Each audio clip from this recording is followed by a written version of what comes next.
saya tutup buku itu, saya bilang betapapun bagusnya buku ini tidak tepat. Nah, tetap kita harus hormat dengan orang tua kan. Jadi walaupun bagus, tapi menurut saya akhirnya banyak orang yang tidak perlu sekolah, tetapi menurut saya menyelewengkan, menjadikan ilmu itu barang dagangan, menjadi barang dagangan. Nah, sementara saya melihat banyak sekali persoalan perubahan. Jadi waktu saya pulang, lawan saya pertama itu adalah kampus saya sendiri. Karena orang akademik itu terlalu pintar sehingga kemudian anti perubahan. Setelah itu saya diundang oleh beberapa pastor, saya bicara di hadapan teman-teman di KUI, dan saya mengatakan ini saya bicara dengan teman-teman hebat, pengikut Yesus, tapi menurut saya melanggar hukum utama, yaitu perubahan. Ya, karena Yesus itu adalah tokoh pembaharuan, makanya ada Injil Perjanjian Baru, gitu, kurang lebih seperti itulah. Ya. Banyak yang diperbaharui oleh Yesus, sehingga menurut saya banyak orang pintar itu kemudian menghambat perubahan. Jadi misi kami adalah mengajarkan, membangunkan agar masyarakat kita siap menerima perubahan dan berani melakukan perubahan. Karena hampir semua orang yang melakukan perubahan itu, saya baca sejarahnya, kalau baca buku saya Dunia Change, itu saya ceritakan banyak orang yang mati karena perubahan. Yesus mati di salib, ya, walaupun itu adalah melengkapi takdirnya, melengkapi suratannya. Yang kedua, tentu saja saudara bisa lihat Abraham Lincoln, ya, dia mati ditembak, ya, padahal dia menghapuskan perbudakan. Kemudian kita lihat Gandhi, dia menghapuskan kekerasan. Dia jadi mati ditembak. Kemudian kita lihat lagi Martin Luther King, ya, itu juga meneruskan, menggenapi apa yang dibuat oleh Abraham Lincoln. Perbudakan dihapus, dinyatakan dalam konstitusi, tetapi di mana-mana masih ada politik warna kulit. Sehingga kalau kita lihat orang dulu sekolah, orang kulit itu tidak bisa masuk ke kulit. Jadi dokter juga susah. Yang membedah jantung pertama kali itu dokter Vivian, dibantu oleh Vivian itu orang kulit hitam yang membantu dokter Bremer di John Hopkins University. Itu ada fotonya, ada lukisannya dia. Dan akhirnya dia diberikan dokter kehormatan karena jasanya. Dia tukang bangunan yang menyambung klep itu, ya, dengan pertama kali pakai anjing. Dan ketika anjingnya mati, dia diketawain oleh dokter-dokter yang sangat percaya pada kitab suci yang mengatakan bahwa jantung itu umat Tuhan tidak boleh dibedah. Karena banyak anak yang sampai mengalami blue baby itu, ya, mati di usia muda karena biru. Itu bisa dilihat di film HBO yang sudah didramatisasi, yang judulnya Something the Lord Made. Tapi kalau kita pergi ke John Hopkins, itu masih ada lukisannya Dr. Vivian itu. Jadi perubahan itu risiko berat. Di Indonesia kami angkat tokoh-tokoh perubahan. Ada banyak sekali orang yang menjadi korban kriminalisasi. Saya banyak tahu kejadian-kejadian, tetapi karena tekanan publik yang begitu besar, to some extent saya agak sulit. Ya. Misalnya saja, Bapak Ibu baca di media massa terhadap Pak Erjelino. Nah, itu perubahan. Dia tahu apa? Perindo. Ya, tapi bagaimana sampai video itu dijatuhkan, saya tahu siapa yang bermain. Dan saya yang panas-panasin Pak Lino untuk melakukan perubahan itu. Tetapi kadang kita tak kuat melawan opini. Selamat siang, selamat berbahagia buat bapak-bapak ibu sekalian. Tentunya tadi pagi sudah ketemu sama saya di area Galih Belangi. Tangan saya yang membuatkan kulum awal untuk bapak-bapak dan ibu sekalian semua. Dan tangan saya juga yang membuatkan. Mudah-mudahan itu bisa menyegarkan sebagai sign welcoming kami kepada bapak-bapak dan ibu semua di rumah perubahan Jakarta Escape ini. Ya, terima kasih semuanya dan kami sangat bahagia dan bangga sekali karena preparation untuk menyambut Bapak Ibu semua ini sudah kami meetingkan dari beberapa hari yang lalu dan kami ingin sekali membuat Bapak Ibu bahagia dan merasa ada sesuatu yang baru di sini. Ada sesuatu yang segar, ada sesuatu yang refresh yang bisa membuat nanti mungkin memberikan inspirasi yang lebih baik dalam kehidupan kita semua. Dan tentunya kami berharap Bapak Ibu semua sehat-sehat semuanya. Amin. Terima kasih. Oke. Ya, saya ketemu Bapak di Yogyakarta, kebetulan saya salah satu manajer di hotel di Jogja, dan saya merekomendasikan sebuah restoran di sana, namanya Pengilon. Kalau orang Jawa pasti sudah tahu bahwa Pengilon itu adalah cermin. Filosofinya adalah kita bercermin. Pada saat kita bercermin itu adalah bentuk yang sebenar-benarnya kita lihat atas diri kita. Kalau filosofi dalam kehidupan bahwa kita akan selalu harus berhati-hati dengan apapun yang kita lakukan, yang kita jalankan, yang kita tinggalkan dalam hidup, karena itu adalah refleksi dari kehidupan kita atau diri kita sendiri. Nah, Pengilon ini adalah salah satu restoran yang juga menjadi favorit saya dan keluarga di Jogja. Itu kenapa saya berani untuk merekomendasikan kepada Pak Prof. Ada 3 tempat yang saya biasanya rekomendasikan kepada tamu-tamu saya di Jogja. Satu, Aman Jiwo, adalah company tempat saya bekerja sebelumnya. Kemudian ada ada salah satu resto di daerah perbukitan. Kemudian ada satu lagi Pengilon. Kenapa saya pilih Pengilon? Karena ada sejarah dari cerita Pengilon ini dibuat oleh pemilik dari restoran ini. Jadi Pak Edwin dan adiknya Eva itu punya orang tua, dan orang tua mereka itu sempat kena kanker. Sehingga orang-orang yang kena kanker harus sangat berhati-hati dalam memilih makanan atau mengkonsumsi atau intake yang harus masuk ke dalam tubuh mereka sebagai konsumsi yang dimakan. Nah, pada saat itu Pak Edwin dan adiknya itu harus pesan kepada catering khusus yang menyediakan makanan yang memang diperbolehkan untuk penderita-penderita yang seperti itu. Tapi ternyata itu menjadi sebuah inspirasi buat keluarga mereka untuk membuat sebuah resto yang tujuannya mungkin juga bukan untuk profit orientasi, tapi lebih kepada menyediakan tempat kepada teman-teman yang mau memilih makanan yang lebih sehat. Ya, jadi Pengilon itu yang mereka ini menghindari 4P, mereka tidak ada pewarna, mereka tidak ada pemanis, mereka tidak ada perasa, dan mereka tidak ada satu lagi pengawet, betul, tidak ada pengawet. Tapi enak. Nah, yang membuat saya amazed, mereka bisa mengeksekusi atau mempresentasikan makanan yang tidak ada 4 unsur tadi itu, tapi tetap cocok buat lidah kita dan enak kayak gitu. Jadi mereka men-trimming semua bagian yang tidak sehat di bagian binatang, konsumsi misalnya beef, itu lemaknya dibuang sedemikian banyak supaya mengurangi lemak yang ada. Walaupun tidak semua lemak jahat, ada lemak-lemak yang juga mungkin bagus buat tubuh kita, juga begitu pun makanan-makanan yang lain. Nah, untuk proteinnya mereka membuatkan namanya smash potato, bukan mashed potato, tapi smash potato. Jadi nggak lunak seperti bubur, masih ada wrinkle, masih ada pecahan-pecahannya. Which is itu juga lebih enak yang masuk di ini kita. Dan di kondimen itu ada salad. Kemudian untuk kebutuhan buahnya bisa didapatkan dari jus, karena jus juga sangat sehat. Jadi itu terus terang kalau saya sih, kalau ditanya favorit saya apa, saya favoritnya signature ayam Pengilon, karena yang lebih suka makan ayam. Tapi masih ada makanan-makanan lain yang ada di menu yang bisa dikonsum. Nah, Prof memberikan sign kepada saya untuk membantu kita di sini. Selalu filosofinya selalu membantu menggerakkan dan merubah. Contohnya tadi Sunday Market itu semuanya dengan sangat senang untuk ada di sini, karena akhirnya mereka punya market baru, mereka punya pengalaman untuk kompetisi dengan teman-teman UMKM yang lain, dan kita tidak memungut apa-apa kepada mereka. Jadi ada beberapa yang mereka sangat bahagia untuk kita ajak ke sini. Begitupun dengan Pengilon ini. Bapak bilang sama saya, Jude, tolong mereka jangan dibebankan apa-apa. Oke? Saya sebagai orang yang bekerja di hospitality industry pasti ada profit oriented dan customer satisfaction kan.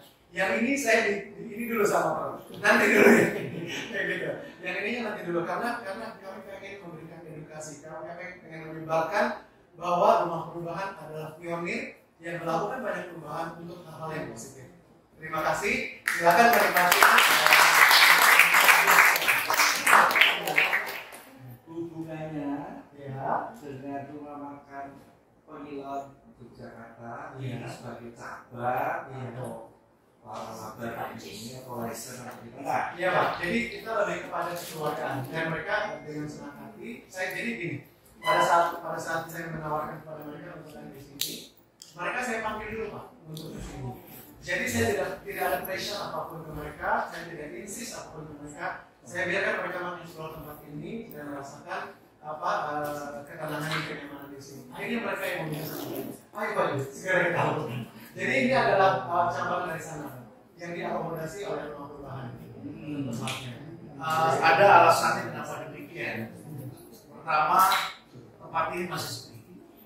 Kalau dibuka terus kemudian orang harus sewa, orang akan berpikir 1000 kali dari mana customer saya. Jadi kita kalau kita punya restoran atau punya produk kan kita kasih diskon, kita kasih sampel segala macam. Seperti itulah ya, bakal uang. Nah, harus begitu karena kita harus bayar orang untuk jadi pemain. We have to pay them to play. Sehingga cara terbaiknya adalah mereka harus mudah. Karena kalau mereka datang ke sini harus bangun sendiri gedung, beli tanah, bayar sewa, risikonya besar. Karena mereka harus bayar gaji pegawai. Nah, jadi supaya mereka mau tempatnya tidak perlu bayar, kita kasih mes. Juga mesnya tidak bayar. Jadi pegawainya ada mes di sini. Dan plus makannya juga. Makannya yang dikasih. Tapi kan kami dapat yang lain. Apa? Bapak Ibu datang ke sini, pasti nanti cerita sama orang lain. Nanti kan Bapak Ibu cerita ada tempat kalau mau wedding di mana, lokasinya di sekitar sini. Nanti kan perubahannya juga datang ke kita. Nah itu sudah bagian kami di situ. Jadi bukan bagiannya bukan di sini, bagiannya di sini. Demikian. Terima kasih. Berpikirnya ekosistem. Tapi satu lagi mungkin saya sampaikan terakhir. Kalau misalnya Bapak Ibu masih ada voucher yang tersisa, kami punya charity box di sana untuk mengadopsi hewan-hewan dan perawatan hewan dan tanaman di sini. Jadi seandainya memang berkenan bisa dikelaskan dan bisa didelegasikan kepada teman saya di sana. Terima kasih banyak. Selamat siang. Assalamualaikum. Kita itu sudah jam di sini. Bahwa jam 1:30 tiba di Kalbi. Betul ya, jadi sekarang sudah jam 12. Rasanya kita berterima kasih. Saya cuma ingin tanya satu aja. Kalau Prof juga tahu koneksi banyak ini, bagaimana Indonesia 5 tahun ke depan prediksi sosial, politik, ekonomi, ada pemilu. Kira-kira 5 tahun ke depan kayak apa sih Indonesia? Makasih Dr. Yos. Saya sambil dulu, oke? Ya. Saya kira ada bingkai besar yang harus kita baca. Buku saya yang ke depan itu saya lagi desain terkait dengan dunia 4.0, World 4.0. World 0.0 adalah ketika penduduk bumi masih di bawah 1 miliar. Mencapai 1 miliar tahun 1800. Kemudian pada waktu itu keluarga-keluarga punya anak banyak karena yang hidup cuma separuh atau sepertiga. Sains belum begitu maju, jurnal belum ada, jurnal akademik. Jurnal itu bentuknya anagram, hanya kode-kode aja. Sehingga ketika Galileo menemukan cincin Saturnus, dia hanya menyampaikan dalam bentuk kode dan dia sebarkan ke teman-temannya, terus teman-temannya nggak tahu apa artinya. Tapi ketika ada orang lain mengklaim, maka dia bisa berpikir saya pertama kali. Nah setelah itu muncul sains. Pada waktu muncul sains, terjadi perbaikan kehidupan. Jumlah anak yang cukup banyak, akhirnya terjadi ledakan. Tahun 1800, 1 miliar mencapai 3 miliar 1960. Itu sebetulnya adalah kondisi yang ideal 1960. Alam itu tetap berkelimpahan. Tetapi rupanya manusia makhluk yang selalu memecahkan persoalan. Jadi anaknya hidup semua. Jadi waktu itu anak 5, 6 itu hidup semua karena sains juga kan. Melahirkan bayi, dokter kan zaman dulu kan nggak cuci tangan. Setelah ada wabah Black Death dan sebagainya, lalu kemudian ditemukan harus cuci tangan bahkan memakai apa gitu ya. Nah setelah itu alat-alatnya juga steril dan sebagainya. Jadi hidup semua anak-anaknya. Tingkat kematian bayi turun. Tahun 1998 menjadi 6 miliar. 98 pada waktu kita krisis itu. 9798. Nah setelah itu sains berkembang. Nah persoalannya berubah dari 3 miliar ke 6 miliar berubah persoalannya. persoalannya pada waktu 3 miliar manusia mulai pikir revolusi hijau karena perubahan lebih banyak. Nah, akibatnya pemukiman juga perlu banyak. Masyarakat pindah ke kota. Kota itu jadi lebih besar dari situ. Kenapa begitu? Karena harus efisien. Kalau tidak bisa orang jual properti, tidak bisa orang bangun infrastruktur di perkotaan. Dan tapi kan jadi timpang dengan pedesaan. Nah, kemudian penyakitnya juga berubah. Dari tadinya flu, polio dan sebagainya. Setelah itu muncul persoalan gaya hidup, HIV, begitu ya, cancer. Kemudian karena kita salah makan. Saat ini pun sebetulnya persoalan kita di kesehatan jadi masalah besar. Saya sempat bikin video tentang ID lawan dokter Terawan itu bukannya apa-apa.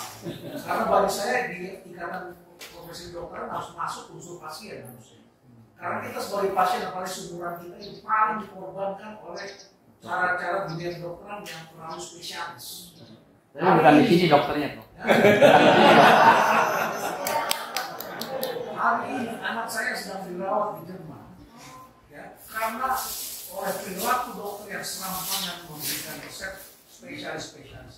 Akibatnya dia malah rusak organ-organ karena obat.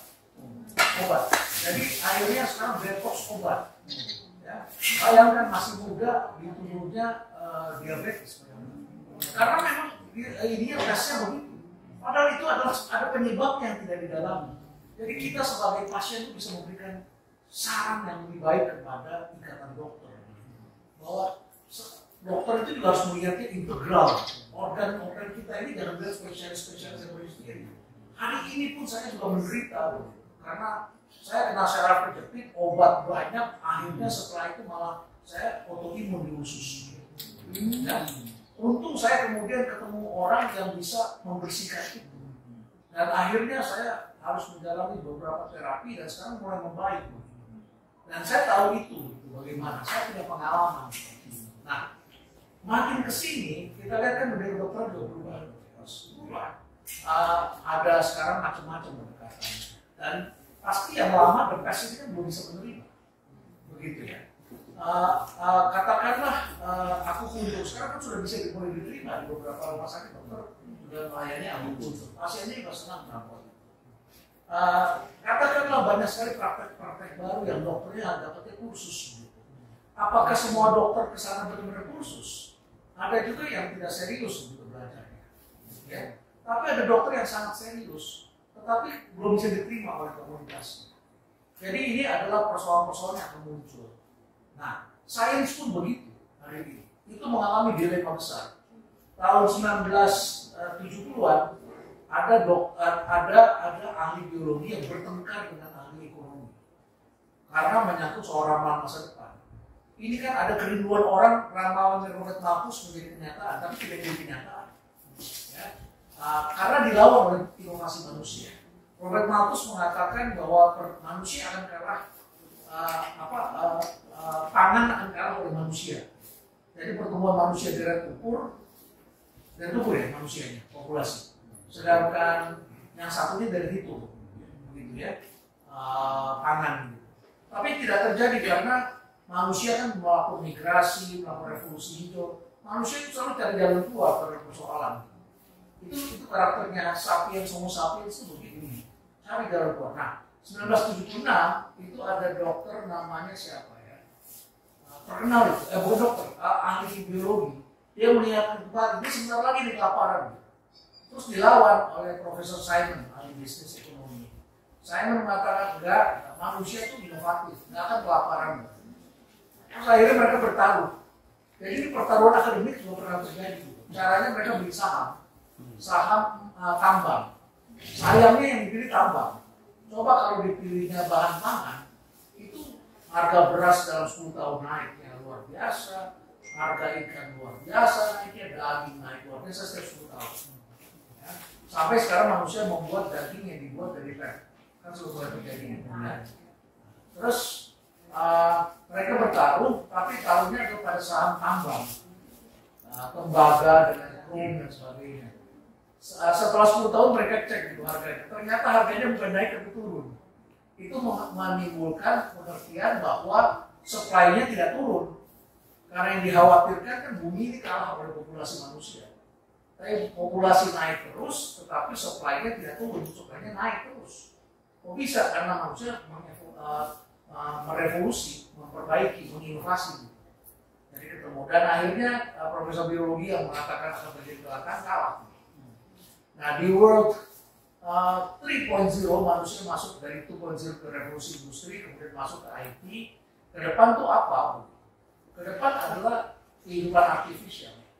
Nah, sekarang bagaimana Indonesia gitu ya dalam menghadapi dunia artifisial? Orang sudah dengan menikah dengan boneka, bonekanya artifisial, tadi artificial intelligence, kecerdasannya artifisial, makanan artifisial makin banyak. Bapak Ibu pernah berpikir nggak kenapa pandemi kemarin yang laku ikannya ikan cupang? Kenapa makin kesini ikan yang dibeli orang makin kecil? Ya, makin kecil kan? Dulu kan orang tua beli balon, beli kolam. Ya, terus kemudian kita beli ikan arwana yang segini dia bisa jadi segini. Hari ini ikannya cupang. Dan coba jangan melihat itu parcel sendiri. Lihat juga pohon yang dibeli. Saya 15 tahun yang lebih ini pohon jati. Ini jati ini saya tanam pada waktu kami pertama kali di rumah perubahan. Ini pohon jati 10-12 tahun yang lalu. Ya, jatinya tinggi besar begitu. Itu dari perhutani. Super perhutani yang diselamatkan tahun 98 pada waktu terjadi pencarian hutan. Nah, orang dulu tuh beli pohon, orang tua saudara pasti beli pohonnya juga sama dengan saya. Pohon rambutan, pohon mangga, pohon bambu gitu. Saya masih meneruskan tradisi itu. Tetapi di pasar yang laku itu janda bolong. Ya kan? Janda bolong, apalagi itu? Ya kecil-kecil, pohon kecil semua.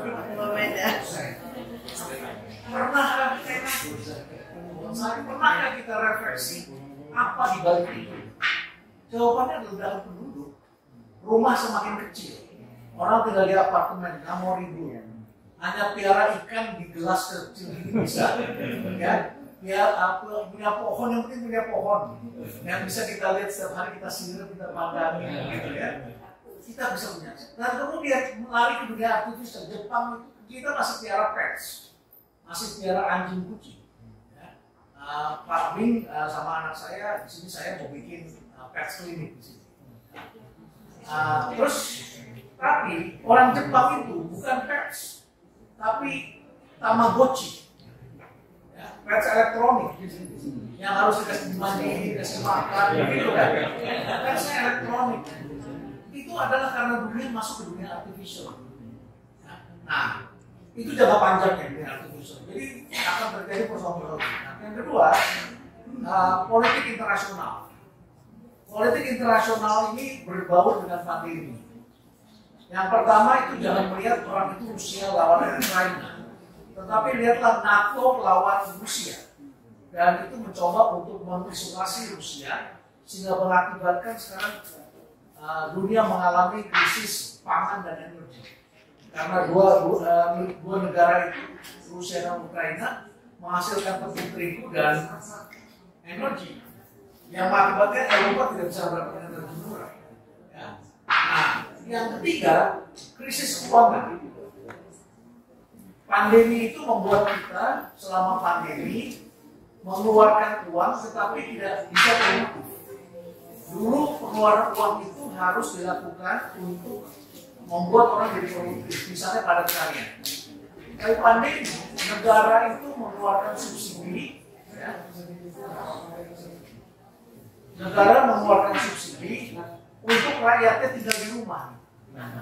Berarti kan negara tidak dapat pendapatan balik, pajaknya nggak dapat. Pajaknya nggak dapat. Karena pajak nggak dapat, negara ke depan akan kurang. Tapi pengeluarannya tetap. Terus bagaimana ngatasinya? Ambil hutang. Sebelum pandemi hutang Indonesia adalah sekitar 27% dari PDB. Hari ini hutang Indonesia sudah 42%. 42% dari PDB. Apakah kita sendiri yang tidak?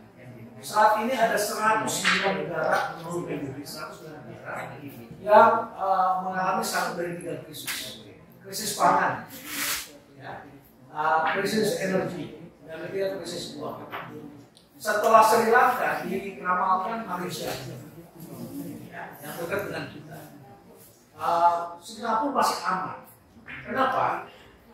Karena Singapura ini menjadi tempat negara-negara tahu uang. Ini rigidnya negara-negara tertentu membiarkan korupsi terjadi di negara-negara berkembang dan negara miskin, tapi dikejar-kejar oleh LSM, ditakut-takutin dengan akibat para koruptor taruh uang di negara mereka. Mereka bikin itu British Virgin Island, mereka bikin seperti Singapura, Cayman Island, dan sebagainya. Jadi spider web untuk menampung orang-orang yang dikejar ini, dan duitnya nanti nggak bisa dikeluarin. Jangan-jangan akiditio itu duitnya ada di sini. Jangan-jangan, makanya dia deketin polisi. Tapi kita ngambil uang kita, itu sekarang tidak bisa. Anda taruh uang aja di bank di Indonesia besar, ngambil uang sekian miliar dalam satu hari itu nggak bisa. Pegawai saya itu ngeluarin uang 10 juta satu hari nggak bisa, dia ngeluarin 20 juta dari rekeningnya nggak bisa, hanya bisa 10 juta satu hari. Dihambat oleh bank dengan peraturan-peraturan. Apalagi kalau anggota keluarganya ada yang meninggal. Ya, jadi kekayaan negara-negara yang dapat simpanan itu makin kuat. Jadi apakah Singapura akan mengalami krisis? Saya agak ragu. Karena mereka tahan, kita teks amnesti tidak bisa tarik gitu aja komunikasi.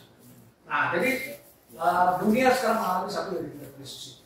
109 negara menurut PBB. Satu dari tiga itu. Kalau Sri Lanka tiga-tiganya. Nah, bagaimana ke depan?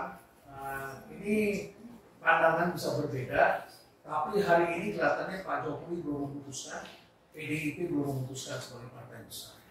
Dilema ini akan menjadi sangat menggantung ketika partai yang lain semuanya memutuskan, tapi PDIP tidak memutuskan.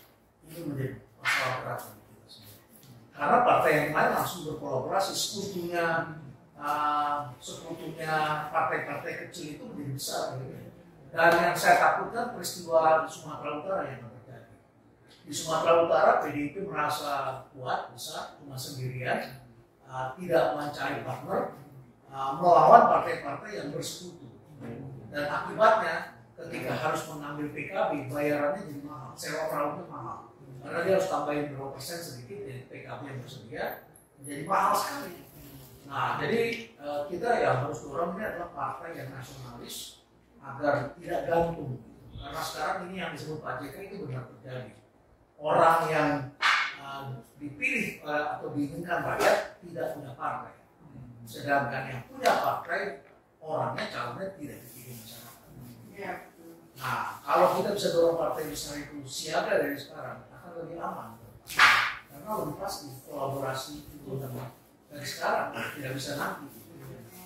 Nah, jadi satu, pemimpin ke depan menghadapi persoalan fiskal yang lebih rumit karena pendapatan tidak besar, tax ratio kita masih rendah, ya.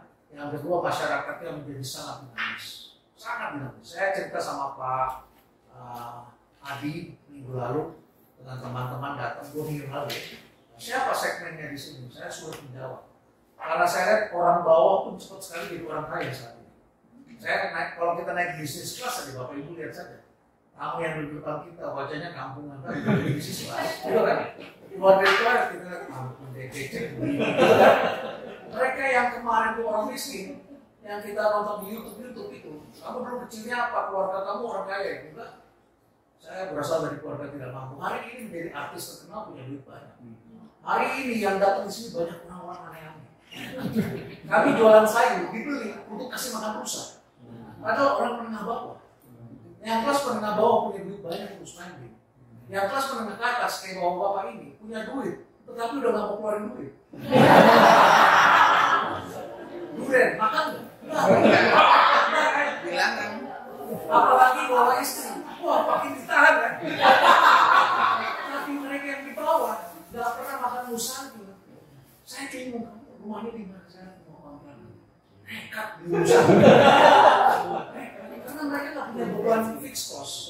Kalau kita kan uang kita sudah kita pakai buat asuransi, buat rumah sakit, buat apa lagi, bayar pajak, overhead, terus belum lagi banyak yang nggak boleh lagi kita makan. Iya kan? Banyak penyakit, mereka nggak ada beban, mereka juga nggak tahu. Jadi saya diajarin Pak Peri, ternyata masyarakat kita begitu dinamis. Dia bikin tempat tahu Bandung, tahu apa tuh? Tahu susu yang di Lembang itu ya. Sasarannya menengah bawah, sasarannya menengah bawah, tapi yang datang orang kaya. Beli tahu 25.000, suruh bayar parkir ribut. Kata dia nih, dia bikin untuk menengah ke atas namanya farmhouse. Farmhouse gedungnya lantainya pakai marmer, gitu ya. Yang datang menengah bawah, bayar masuk 50.000, dikasih susu, bilangnya terima kasih. Yang di depan bayar parkir 5.000 mobil, di sini bayar 50.000 pakai terima kasih. Padahal mau naik motor, mobilnya Avanza, satu mobil isinya 10 orang. Aneh segmen hari ini. Indonesia pasarnya dinamis. Jadi ke depan ya kayak gitu-gitulah, pasar dinamis, masyarakatnya dinamis, politiknya itu siapapun pemimpinnya utang akan terus. Saya melihatnya ada beberapa hal yang kelihatannya bisa diprediksi seperti di dunia artificial dan sebagainya. Tapi ada hal-hal yang kurang kita bisa kenali karena tidak seluruhnya yang kita kendaki, yang kita anggap baik, yang kita anggap seharusnya demikian, tidak demikian. Contohnya apa? Yang tadi dikatakan dunia politik ya. Itu belum tentu yang kita the basement atau the bed among the worst itu yang pasti. Tapi ada kemungkinan yang tidak kita kendaki itu yang muncul. Jadi ada hal yang bisa diprediksi, tapi ada hal yang tidak bisa kita prediksi. Ini yang tidak diprediksi sebagian dari segi kemampuan dan upaya kita ya sama-sama jauh kita juga bukan hanya mengamati bola, terjun ya, sebagai pemain perubahan. Ya, itu barangkali yang membuat sebetulnya ke depan itu kalau diantara kami sebetulnya kita berada di ujung chaos. Tapi di ujung chaos itu justru kita bisa memperoleh semacam kalau kita memang cukup kreatif, justru mendapatkan kreativitas. Setuju nggak seperti itu? Oh iya, betul sekali. Ya. Betul sekali Pak. Jadi memang cara kata Peter Drucker, cara terbaik meramalkan hari esok adalah dengan menciptakan hari esok. Jadi jangan menunggu, jangan minta si A bilang apa, si B bilang apa, karena memang dalam ketidakpastian kita bisa mendengarkan banyak sekali pendapat-pendapat. Nggak bisa dipastikan. Jadi kita tahu ya, misalnya partai dan kita sebagai publik ya, kalau saya lihat kita pertama setiap hari kita dihadiri ya, macam-macam berita, macam-macam pendapat, macam-macam opini yang semua kita tidak bisa melihat secara bivalensi. Ini salah dengan salah benar, seolah-olah ini antara Amerika dan Rusia, yang benar Rusia, yang salah Amerika, atau ini dan ini tidak semudah itu. Betul ya? Jadi tidak begitu gampang yang seperti orang cari ini menjadi kotak-kotakan. Karena kadang-kadang apa yang benar di sini ya di bagian yang salah ada juga yang mengandung benar. Sama saja misalnya sekarang pengikutnya Pak Jokowi mengisolasi Anies. Tapi tiba-tiba Pak Jokowi datang ke Formula E, gitu kan? Tiba-tiba datang dan bisa ketawa-tawa di sana. Pengikutnya Pak Jokowi bertempur lawan pengikutnya Pak Prabowo. Tiba-tiba Prabowo masuk dalam kabinet. Banyak orang yang bilang sama. Yang mana yang benar? Surya Paloh itu salah tidak suka dengan Prabowo karena Prabowo oposisi kok bisa masuk dan tapi sekarang mereka berangkat. Ini ada suatu dinamika karena mereka membacanya lain dari kita membaca. Misalnya seperti Nasdem yang saya tahu membaca itu dia kok tiba-tiba dari partai nasionalis Jokowi kok tiba-tiba bisa bermain di sana karena dia melihat di sana ada peluang suara banyak. Kalau saya nggak terjun di situ, semua akan dimakan PKS. Begitu mudah, tidak begitu sederhana seperti cara kita membaca. Setuju sekali. Betul sekali apa yang disampaikan Pak Indra, tepat sekali. Jadi kita berada dalam satu keadaan yang uncertain, sehingga cepat sekali sesuatu berubah. Silakan. Ini terakhir ya Bu ya. Ya, kalau secara politik sebenarnya Pak Jokowi itu baik daripada dia menambah musuh Pak Prabowo berat, karena nanti masalahnya tambah besar dan pemerintahnya segala dulu. Makanya Prabowo dirangkul diberi kedudukan berarti supaya aman sama-sama bisa membangun, itu intinya. Itu bagus Pak, karena apa? Kalau suatu pemimpin negara, suatu partai besar, oposisinya perang terus sama dia, itu pasti nanti banyak kekacauan. Tapi yang ibu tahu nggak akibat dari itu Prabowo ditinggalkan oleh pengikutnya juga. Prabowo Ya, sebagian banyak sangat Gerindra yang dari pengikut fanatiknya Prabowo itu sudah meninggal. memang mereka kecewa juga sama Prabowo. Itu otomatis akan terjadi, tapi kan paling tidak kan ya yang mengaku berbulan jauh. Pak Renan, saya itu kan di bidang kesehatan cukup lama. Saya Hukum cukup loh Bu ya. Sudah paling lebar kemana-mana. Saya melihat beberapa wajah sudah bisa, sudah meninggalkan ruangan dan segala macam. Berarti ditain supaya makanan bisa cepat. Dan karena ada kata-kata mutiara ya Prof ya, berhenti makan sebelumnya itu supaya menyampaikan dengan. Jadi teman-teman secara resmi teknis acara ini akan kita akhiri. Namun kalau masih ada yang mau sambil nunggu makanan ya silakan. Itu kan sebagai tambahan intermezzo gitu ya. Itu intinya. Nah oleh karena itu kepada Selamat siang, saya Tamara Gracia dari Kalbe Ethical Customer Care yang mengedukasi seluruh lapisan masyarakat, salah satunya di lanjut usia. Dan di sini sudah hadir pula ada Prof. Renald Kasali yang merupakan tuan rumah di Rumah Perubahan. Mungkin langsung saja saya berikan pertanyaannya ya Pak.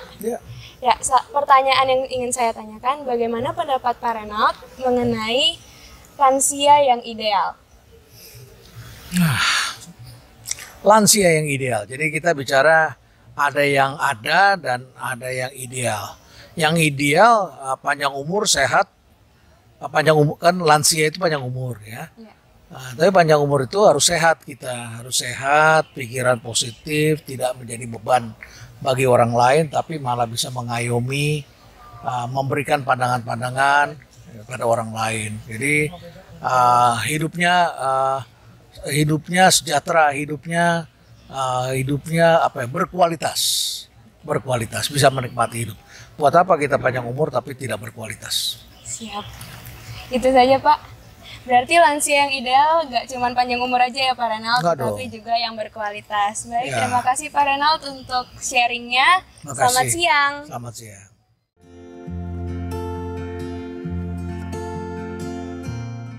Dan di sini sudah hadir pula Ibu Yanti yang merupakan salah satu pengurus dari komunitas warga senior atau yang biasa disebut dengan KOAS. Dan langsung saja saya menyebutkan pertanyaannya ya Bu. Bagaimana sih menurut Ibu Yanti pendapat Ibu mengenai lansia yang ideal? Oke, yang disebut lansia itu mungkin dengan angka ya. Sedangkan usia itu menurut saya tidak hanya angka dalam arti yang bagaimana begitu ya. Mungkin angka di umur sekian sampai sekian atau di atas sekian dianggap lansia, tapi sebetulnya lansia itu bisa berbagai macam wujudnya. Terutama menurut saya adalah, dan ini juga mungkin berlaku untuk semua usia, pertama adalah kesehatan. Bagi saya itu yang terpenting. Kemudian mental kita yang masih mempunyai harapan. Jadi walaupun masih muda, kalau kesehatannya buruk, kemudian mentalnya itu sudah melemah dan tidak melihat ke depan, merasa kurang harapannya dan sebagainya, itu mungkin dia juga sudah premature aging ya, jadi sudah tua sebelum usianya begitu ya. Jadi yang ideal mungkin juga berlaku untuk semua usia adalah menjaga kesehatan, kemudian kita juga menjaga spirit kita sehingga dalam keadaan apapun kita tidak merasa saya sudah tua, udah selesai. Tidak akan pernah selesai karena usia kita kapan berakhir tidak ada orang yang tahu. Bisa saja yang masih muda tiba-tiba dipanggil Tuhan, bisa juga yang sampai tua, tapi buat apa kita tua kalau nggak berguna gitu. Itu menurut saya. Oke, baik. Terima kasih Bu Yanti untuk sharingnya. Berarti untuk lansia yang ideal ini bukan dilihat dari umur ya Bu, tapi keproduktifan setiap orang. Baik, terima kasih Bu Yanti untuk sharingnya. Terima kasih juga. Selamat siang. Selamat siang.